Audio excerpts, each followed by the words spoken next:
A darle la bienvenida a Calicho Escoffi, abogada y columnista en Animal Político. Gracias por estar con nosotros. Bienvenida. Hola, Johnny, muchas gracias. Muchas gracias por la invitación y por el espacio. Vemos que principalmente en los estados del centro del país es donde comienza a registrarse este incremento muy notorio de despojos en México. ¿A qué lo atribuyen según tus investigaciones? ¿Hay una red de corrupción o son casos aislados? A ver, acá creo que hay que entender que esta es una problemática del derecho a la vivienda, que no ha sido abordada correspondientemente en México por varios factores. El principal de ellos es porque creemos que el derecho a la vivienda es solo acceder a créditos Infonavit, que por supuesto es una parte muy importante del derecho a la vivienda, pero no es la única. Otro mecanismo para acceder al derecho a la vivienda es, por ejemplo, que la legislación realmente proteja a las personas en contra de lo que llamamos desalojos forzosos, que se pueden dar a través de los delitos de despojo, pero también a través de otras dinámicas.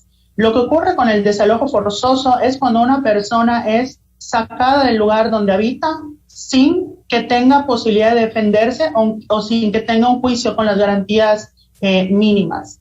Esto se puede dar tanto en un arrendamiento como en un juicio hipotecario, como cuando hay algún tipo de invasión o algún tipo de fraude por parte de lo que se conocen como mafias inmobiliarias. Y por supuesto se acentúa en las grandes ciudades donde el suelo empieza a ser escaso, pero al mismo tiempo se está desarrollando una serie de dinámicas en las cuales muchos actores desean hacerse de propiedades a como de lugar con tal de participar en la economía inmobiliaria, ¿no? Vemos que se da mucho en la Ciudad de México, pero también hay casos muy escandalosos en Guadalajara.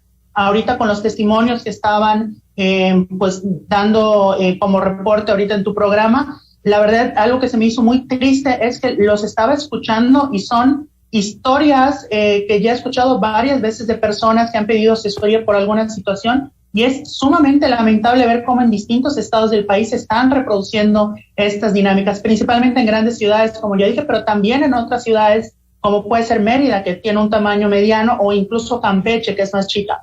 Entonces, lo que estamos viendo es que, por una parte, el marco legal, tanto de arrendamiento como hipotecario, como incluso del sistema penal, cuando se denuncia como delito, no está adecuado para atender una protección al derecho a la vivienda. Y esto lo hemos identificado varias organizaciones y activistas, e incluso hemos tratado de poner el tema sobre la mesa, pero se sigue entendiendo que el derecho a la vivienda es solo el Infonavit y que por lo tanto todo lo demás no tiene nada que ver, pero por supuesto que tiene que ver con el derecho a la vivienda.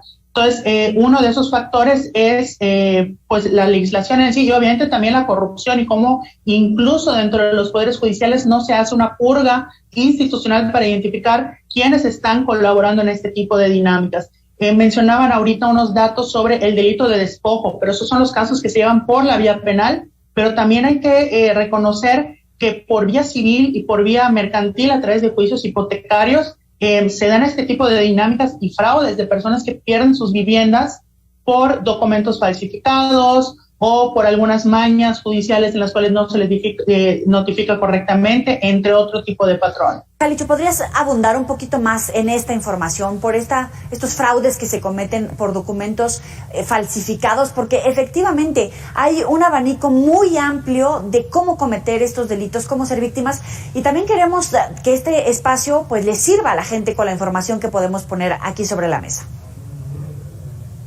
Claro, a ver, cuando hablamos sobre todo ya de un nivel de mafias inmobiliarias, no estoy seguro que todos los casos de despojo, desalojo forzoso sean necesariamente de mafias inmobiliarias, pero cuando hablamos de mafias inmobiliarias, estamos hablando de una red en la cual colaboran actores que pueden ser pues gente del sector privado inmobiliario, pueden ser incluso notarios e incluso actuarios judiciales. Por dar tan solo un ejemplo, ahorita en Ciudad de México, durante la contingencia sanitaria, en semáforos rojos, no habían legalmente desalojos judiciales, puesto que no estaban trabajando los juzgados. Y sin embargo, tuvimos reportes de desalojos a mano propia con personal privado de las personas que querían desalojar a las víctimas, y en las cuales participaban actuarios judiciales, ¿no? Y levantaban un acta como si fuese un acto judicial. Entonces, acá lo que estamos viendo es que hay también un tema de corrupción que hay que atender.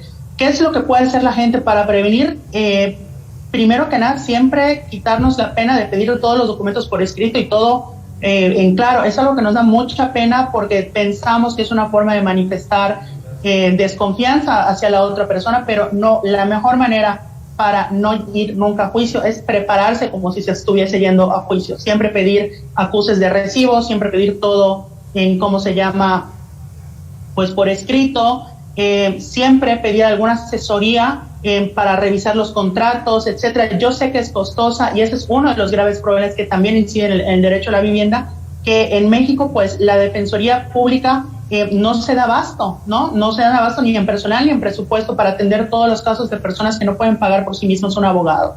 Entonces, frente a eso, hacer el mayor esfuerzo posible y siempre tener muy las cosas como en claras. Desgraciadamente hay veces que esto no es suficiente y que se requiere pues acciones por parte de del Estado, ¿no? Tanto el Congreso, para el cual la legislación impedir estas prácticas, como los poderes judiciales para identificar qué actores están participando en estas dinámicas, y por otra parte también del Poder Ejecutivo para establecer medidas más diversificadas de acceso a la vivienda para las personas que pierden una vivienda.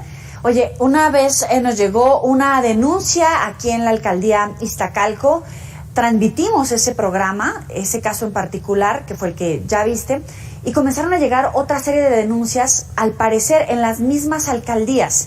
Hay una mafia en la que está involucrada políticos y partidos políticos que se van heredando este negocio ilegal.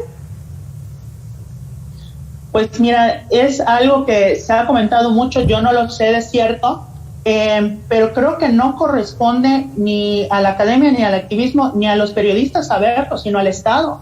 O sea, yo sí creo que situaciones como la de Ciudad de México exigen una comisión independiente para investigar e identificar cuáles son estas dinámicas de mafias inmobiliarias que se dan en todo el área metropolitana de Ciudad de México. No son casos aislados, son casos aislados los que llegan a medios de comunicación, los que reciben esa atención pública, pero son muchos más de los cuales nos enteramos.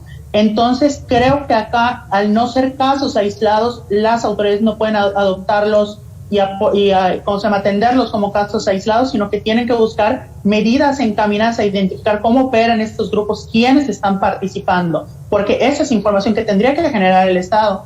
Ante la gran cantidad de denuncias y situaciones que se han presentado a lo largo de los años en el área metropolitana de la Ciudad de México, me parece incomprensible que no se haya hecho alguna especie de informe o comisión para precisamente conocer el modus operandi de todas estas estructuras que sin duda están presentes en la Ciudad de México, así como en otras del país.